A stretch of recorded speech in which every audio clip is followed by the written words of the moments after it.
Yo, what's up, guys? I'm here with Andrew, Bikeking19 on 2+2, and just thought I'd get his perspective on the poker lifestyle and whatnot. So, how did you originally get started in poker, man? Originally played my first hand in a live casino pretty recently in the overall scheme of things, I guess back in like 2015. I was in college going in Tampa and played at the Seminole Hard Rock, and I think I bought in for the minimum of $40 there, and I didn't have to go to the cage when I left. Sweet. Yeah, it was pretty cool experience. Really enjoyed the game. I never forget the feeling of like dragging my first pot when I won the hand and Instantly hooked. Yeah. And then my friend showed me rounders, and I was like, oh man, this is like so awesome. Like, I'm definitely gonna like win the main event next year. And then just like started getting a little bit more into that. Finished school, got a job out in California, and so I was working out there, and then played some games in LA, and those were really good games. And then went to Vegas my first time with my friend for a weekend, and it was just like a pretty like wow experience, like just like overload. Like I was like you always heard about like people that come to Vegas and just like lose like their entire net worth, and I was like, how do people like keep losing like everything they have in Vegas? And then I came to Vegas and I was like, oh, I kind of get it. Like it's like overload, sensory overload. There's a million ways to lose. Yeah. Like, you can lose any way you want. Yeah, like it doesn't really matter. Like they invent ways to like lose your money here. Like that was like pretty neat. And then I was working a job out in California, and then the job ended up going south pretty quick. So ended up moving back with my parents last year for like the fall through December of last year, and then was living with my parents, sort of figuring out like which direction I wanted to take with my life. Was looking for other jobs, and went to school for aviation, so I was looking for jobs in aviation maintenance. And then started playing some online poker, and starting to get like cent goes and tournaments and different things like that. And then in December of last year, hit like shipped like a Nixon 50K for like 19K that crushed the guarantee. So I was like a pretty big boost to the bankroll. Sweet. And then boost to confidence. Yeah, boost to confidence. So boosted everything. And then my buddy, who's in Air Force, was moving out to Vegas in January and said, you need a roommate. I was like, hey, all right, cool. So let's go to Vegas, and decided on Vegas over like California, mostly because of like cost of living. Like I have a buddy who's way cheaper. Like I have a buddy living in Long Beach who's paying like $1,000 a month for a living room. It's like just pretty ridiculous. And then I have a Prius, so if I want to go to LA, it's like $20 round trip and gas. So it's not a big deal to go to the games in LA either. So moved out here in January, and then been trying to like 1-2, 1-3, 7-2-5, and then like daily tournaments, like 1-2, maybe $300 tournaments. So you started a thread in like Las Vegas lifestyles on 2+2, right? What's it called? Yeah, it's like going pro and moving to Vegas. It's like off. So started that shortly before I moved out here, and then 2 or 3 months ago, Poker News published an article about me, under the same title, basically, of how I went pro and moved to Vegas. So then now you've been starting to put out a few videos. So what made you want to start making videos? Right. Yeah. I started getting into the vlog thing in the past like couple months. Was against it at first when I almost since like my first post on my thread, like people were like, oh well, you should start a vlog, man. And I was like, no, I don't want to start a vlog, because if I wanted to do a vlog, like just because of like the obsessive like addictive personality that I have, like I knew I'd want to like make a really good vlog, and I knew I'd want to like actually make it really good. So I wasn't just gonna like film like, oh well, this is me walking around the strip and I won $200 a day, and that's about it. Like I was gonna want to put out like a quality product. Yeah, really quality products, which is gonna take time, and so I just wasn't sure if like the value and the time there was worth it for me to do it, but eventually definitely trade off. Right. So there's all the filming, all the editing that takes place, and so but yeah, eventually the vlogs started to get like more and more popular. There's obviously like the Trooper, there's Nimi, and then Owen, and then like a bunch more people started doing it, and I was like, all right, fine. Like I think I got like a decent enough story, and I think I can film a perspective that people will be interested in, and so it'd be cool to look back on, right, document your rise up the stakes and yeah, sure. So the fan base and whatnot. Yeah, so I decided it was finally worth it to start, like, I guess a month and a half ago or so. And so started doing that. My first vlog, I don't know how long I spent editing, like probably 10 or 12 hours. And editing time has gone down, but since then, like vlog number 7 now that I've had. Sweet. But yeah, it's been going good. And yeah, so just started the vlog and been steadily increasing it, and then I'm playing in the vloggers game with Nimi, Boski, Poker Crowd. Sacramento. Yeah, in Sacramento and Stone. So I'm sure that should be a pretty big boost to the channel. Yeah. So if you guys want to check out his channel, I'll link it below. And so yeah, definitely that should be fun. And so what are your plans for the series? How's it been going so far? So far the series has been pretty good. Came back from I took like a trip to California for like almost a week to just like play some cash games. I played the WPT 500 there. Just like played a lot of cash and like 2 or 3 tournaments, just trying to boost the bankroll for the series, and that ended up going awful. I blew like $1,100. Just took an L in tournaments, took an L in cash, and so that didn't go very well. But like since I came back, it's been going pretty well. Really good in daily tournaments, really good in cash, and then like the past week and a half, it's just been a little bit more regression. Like bricked off my last 6 daily tournaments. I think my last 5 cast sessions have been profitable, but that's it's like poker. Like it's if you think that everything's you're gonna win all the time, then you should, I don't know, play something else, like play video games or like yeah, it's you can get it in good a bunch of times and still come out a loser. Like I don't play. I'm not a strict tournament player. Mostly all cash. But like Andrew Brokus off of Thinking Poker said you can be a pretty good tournament player and play like 10 tournaments a year and not cash for like over a decade and still be within like the standard deviation of tournaments. Yeah, it's really tough to get a huge sample size. Like yeah. You're playing online, you can fire off 16, 20 at a time, but if you're playing like 1 bit at a time live, it takes a long time to actually get a decent sample. So you gotta buckle your seatbelt and be prepared for that variance. Yeah, So, do you have any goals for the rest of the year?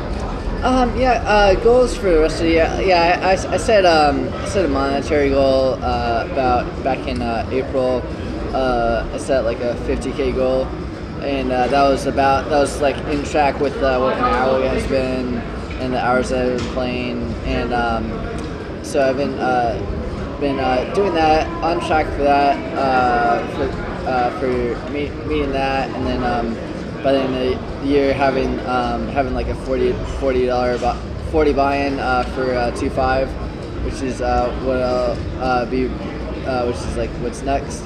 So to be playing on the regular, so I'll be doing that next, and and then Jared talked to a little bit to Jared Tindler, who wrote Mental Game. Yeah, Mental Game Poker, and then produced like a second edition of it. And he said it's also good. It's not just goal setting, but like also having like a range of goals. Like like if you one of my friends who was out here for the series, Chase Bianchi, he shipped his first bracelet last year in a 1K event. And he has he's playing over at in Maryland and plays like 10.25, pretty high now, and he has like a 200K goal in cash games this year, but he was talking to Jared, and he's like it's also good to like have a range, like that can be your goal, and that's like pretty aggressive, pretty high goal to have, but then also have like a low and a high to that goal of have like so if you have like if you run like below expectation, make like 150, like still have like that bottom range of your goal, and then have like if you run like insanely hot, like have like a 250 goal. And so so it's like I have like like 30K and then like 60K like being like at the top if I run really hot. So having that to where like Negreanu is like known for like making goals, and like different poker players are known for like setting different goals. And I think like Jerry Chandler said, like the point of poker is mostly it's to make money. So like it's really not bad to have monetary goals, and especially if you don't get like just like emotionally attached to them to where I have to hit this. If I don't hit this, I'm just going to be devastated. And to where if you still understand like the variance and etc. that comes with poker, I think it's still good to it's still pretty good to just have different goals throughout the whether it's yearly goals, monthly goals, whatever. I think goal setting is I think goal setting is something that you should definitely do in poker. So now for like maybe some novice poker players out there, people trying to get better, what do you think the top 3 most important tips you would have for them? So if we're getting into poker, I would say just be patient. I think for some reason, I don't know why it is, but for some reason in poker, more so than like basketball or like sports or like anything else, any other like competition sort of game, egos seem to run way higher in poker than like anything else, and people seem to have to convince themselves that they're all winning players. And I'm really not a pessimist, and I really try and assume the best of people, but I've been in this game long enough now, and I've just like been around poker players long enough to realize that majority of players are not winning players, and and to have like, and I see like all the time on threads of or like Facebook of I'm up $200 in 20 minutes, and hourly, bro. $400 hour at 1-2. And I'm just like, oh no, like okay, you got aces and you got paid off, like congratulations, like like just be patient. It's the largest sample size you have, that's the more likelihood that you're gonna that's the more hours you play, that's then you're gonna have a larger sample size and be able to like actually track of if you're actually winning or losing at poker. And be patient. I would say don't. I don't know. For like, I guess it depends. Like, I guess like majority of players are all recreational players that just like to play for fun. Obviously, they want to win. Everyone wants to win. Everyone wants to be a profitable player. So for people like that, I would say just be don't always assume that you're I don't know be patient,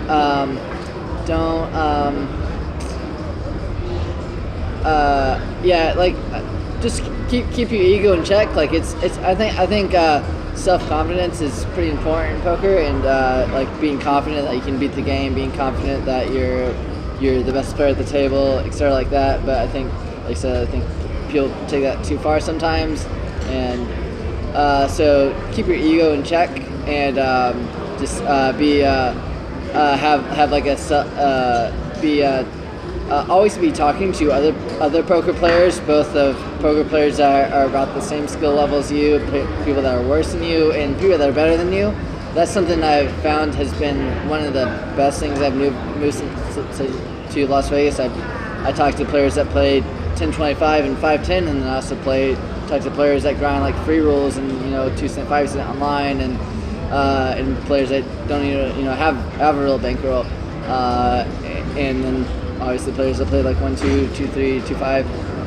So talk to people, send people hands, talk over hands, and just have like really an overwhelming sense of like how to get better at poker, really across the board from people that I've talked to in poker. Is just to have that group of friends that you have, is to like talk to people and just talk over hands, talk over situations of both people that are worse and people that are better than you, and I think that's a pretty good way to just always be improving and looking to improve on your game and looking to get better.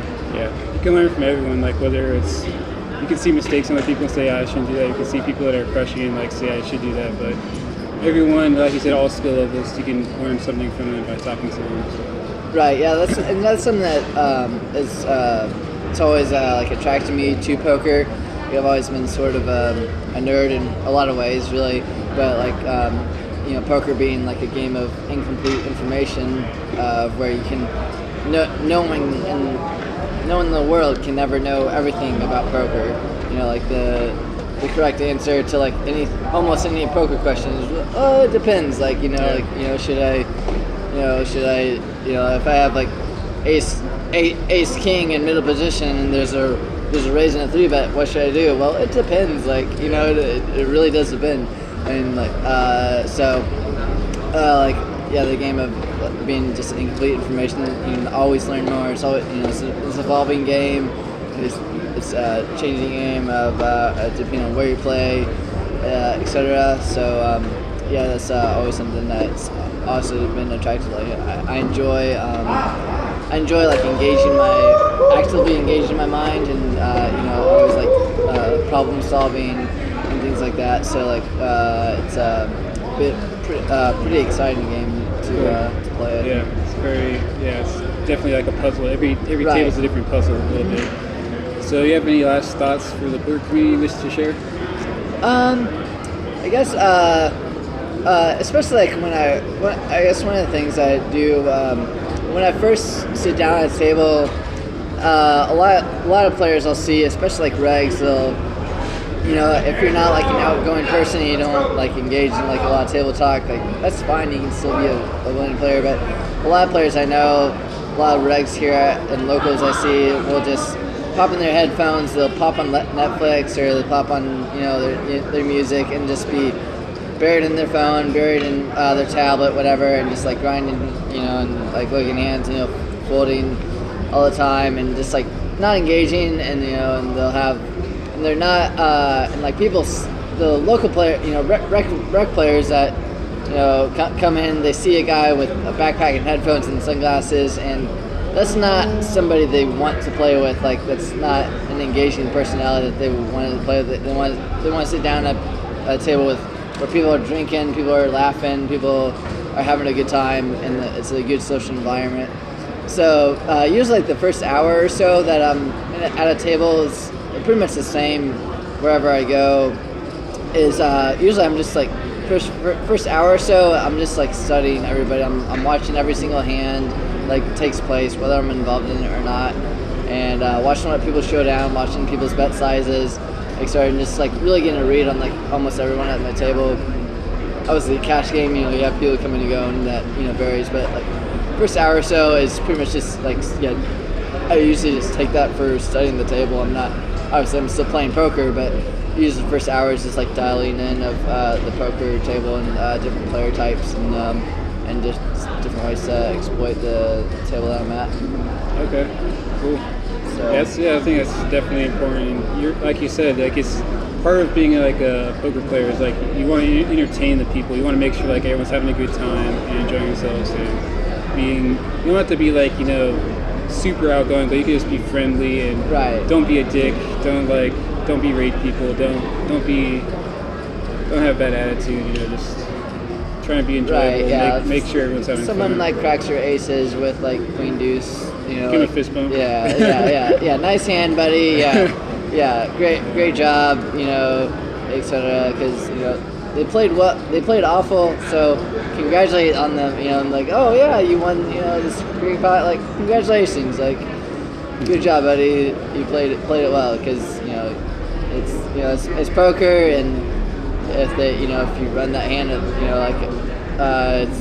I know it in the moment it doesn't, it sucks, but you know, if you have to look at it long term, if you run that hand 1,000 times, you make money, then it's usually a good play, and that's it's kind of, you know, it may take 2 or 3 hours after your session to like realize like, okay, it's fine, you know, it's all right, but yeah, it's poker, you know, so it's the one, you know, like there's you can play well and you can play, you know, like in like sports, you know, you can play a really good basketball game and you're gonna do well, you know, and like in poker, like you can play really great game and still pay, still pay to go to work, you know. Cool. Yeah, it's just. But yeah, thanks for your time, man. I really appreciate it. Absolutely, thanks for the thoughts. Yeah, and again, I'll link his channel below, and just throw it on 2+2. Go check those out. Thanks, guys. Absolutely, thanks.